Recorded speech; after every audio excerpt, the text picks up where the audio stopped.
সময় তোমার সাথে আমি ব্লগটা শেয়ার করছি। বলেছিলাম যে আমার বাড়িতে কাজ চলছে, এই দেখো আমার ঘরের কি পরিস্থিতি। আবার কাজ শুরু হয়ে যাচ্ছে, কিছু করার ইটার মাল আবার এদিক, ইটার মাল আবার ওদিক, কারণ সমস্যা চলে আসতে হবে, এটাই হয়।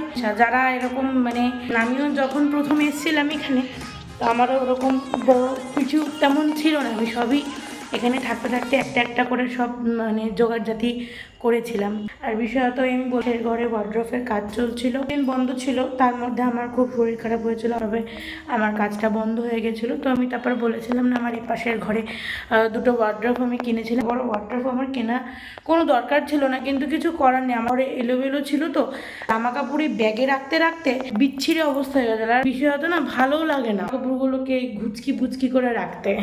আজকে মিস্ত্রিরা এসেছিল, আয়নার কাজটা করেছে, এই আয়নাটা আজকে এই হাতলগুলো সব লাগিয়েছে, উপরের হাতলগুলো লাগিয়েছে, তারপরে এইদিকে এই নিচের ড্রয়ার দুটোর হাতল, প্লাস আমি এখানে এই আয়নাটা আবার এখানে সেট করে দিয়ে গেছে। আর ঘরের পরিস্থিতি তো দেখছো, তাও ভালো, কারণ আমি গুছিয়ে গুছিয়ে সব ওখানে ইয়ে করে রাখলাম। আর ঘরের অবস্থা খুব উলট পালট, এই দেখো এতগুলো ডাস্টবিন বের করছি, সব বাইরে বের করে দেবো। আবার এদিকে মাসকাবাড়ি বাজার এসছে, তাও আমি গোছাতে পারিনি। আমি এদিকে রাত্রের ভাতটা করে দিচ্ছি, বরমশাই চলে এলে আবার ইয়ে হয়ে যাবে।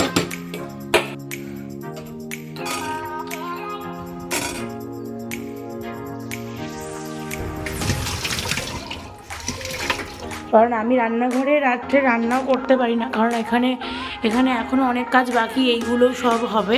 কারণ আমাকে রান্নার যাবতীয় যা জিনিসপত্র রয়েছে সব আমাকে আবার এই ঘরে ট্রান্সফার করতে হবে। তো আমাদের যে মিস্ত্রি মানে এই ওয়ার্ড্রোব যে কন্ট্রাক্ট নিয়েছে, তাকে আমি বলেছি যে ওরকম করে এদিক ওদিক করে ঘর গোছালে চলবে না, মানে এদিক কমপ্লিট করো না ওদিক কমপ্লিট করো।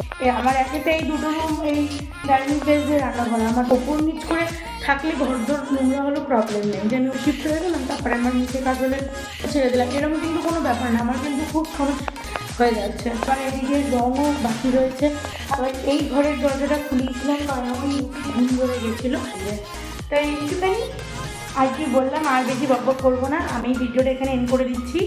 আবার যা হোক কালকে সকালে মিস্ত্রি আসবে, তো এখন থেকে ব্লগটা কন্টিনিউ রাখবো। বিষয়টা হচ্ছে আমি ওরকম এডিট করতে পারবো না, কারণ এদিকে যে অবস্থা, এই সারাদিন আমার মিস্ত্রি পেছনে লেবার দিতে দিতেই ঝিঙ্গা লাগা হয়ে যাবে। তো জানো এখন থেকে দেখতে যাবো, এই যে ঘরে এখন বোঝাই টুক টুক টুক করে, এই ঘরের হালাত টুকলি টাপলাই যা। ভিডিওটা অনেক দিনকার আগেকার, তো সেরকমভাবে এডিট করার সময় পাইনি বা হয়ে উঠিনি, এবং গ্যালারি ফুল হয়ে যাচ্ছে, কিছু করার নেই, তার জন্য সবটা তোমাদের সাথে শেয়ার করতে পারলাম না। তো কিছুটা শেয়ার করছি। দেখো রান্নাঘরের কি পরিস্থিতি ছিল। আর আজকে রান্না করেছিলাম পনিরের তরকারি, ভাত আর ডাল। অনেকদিন কাজ বন্ধ ছিল, তো সেজন্য রান্নাঘরে আমি রান্না করতাম, উপরে চিমনি ছিল না, ওই সাইডটাই পুরো তেল কাস্টা টাইপের হয়ে গেছিলো। তা উনি আবার কী করবে, আঠা তো লাগবে না, দিয়ে ঘষে ঘষে ঘষে ঘষে ভালো করে তুলছিল। তারপরে ওরা কাজ করুক ওদের মতন, তা আমাকে তার বসে থাকলে চলবে না। আমিও রান্নাবাড়ি করে গুছিয়ে গাছিয়ে নিয়ে তারপর স্নান করে জামা কাপড় কেচে মেলে দিয়ে, আর আমার তো ঠাকুর পাতিনি ঘরে, তাই হলো গিয়ে ওই বড় মা ছিল, বড় মাকে একটু ধূপ দেখিয়ে তারপরে আমি নিজের মতো নিজে খাওয়া দাওয়া করলাম। আর তোমাদের সাথে আমি আওয়াজ শেয়ার করলাম না, আওয়াজটা অসম্ভব পরিমাণে আওয়াজ হচ্ছিলো, যার মানে দিলে আমি কপিরাইট খাবো জানি, তাও একটুখানি দিলাম। ওটা পরিমাণে নোংরা মানে ধারণা করা যায় না, আমি তো পুরো পাগল হয়ে গেছি এই ধুলোতে। নিরামিষই করেছিলাম, কারণ হলো গিয়ে আজকে কিন্তু আমাদের জন্মাষ্টমী ছিল। বলেছিল সকালবেলা যে বুনু যত তাড়াতাড়ি পারিস আসিস, একটুখানি ভিডিও করে দিস বা গোপালের একটু ফটো তুলে দিস, কিন্তু এই যে ঘরে মিস্ত্রি কাজ করলে কোনো মতো তো যাওয়া সম্ভব না। একমাত্র মানে মিস্ত্রিরা সত্যিই খুবই ভালো, মানে নিজের বাড়ির মতন করে কাজ করে, তাও যতটা পারে নিজেরা ধুলোবালি পরিষ্কার করে দিয়ে তারপর যায়।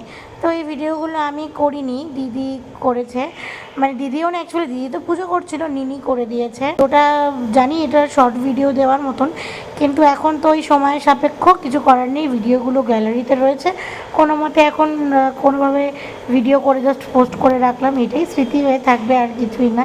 জানি এডিট ভালো হয়নি বা ভয়েস ওভার সেরকমভাবে দিতে পারলাম না, আমি দুঃখিত। তো যাই হোক,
সে কাজটা হয়ে যাওয়ার পর তখন কিন্তু আমি গেছিলাম, আর আমি কিন্তু খালি হাতে যাইনি, গপুর জন্য ছোট্ট একটা সামান্য একটা গপুর জন্য গিফট নিয়ে গেছি, but dairy milk guppy chocolate, কারণ গপু ছোটো মানুষ, ও চকলেট খেতে ভালোবাসে। আর দেখো এদিকে কিন্তু দিদিকে একদিন বলেছিলাম যে ঘি দেওয়ার কথা, তাই ঘি এনেছিলাম, আর এখানে অনিমেষের জন্য প্রসাদ দিয়ে নিয়েছিলাম। আর রাত হয়ে গেছে, আমিও বাড়ির দিকে রওনা দিই, আর তোমরাও যাও, সাবস্ক্রাইব করতে প্লিজ ভুলো না।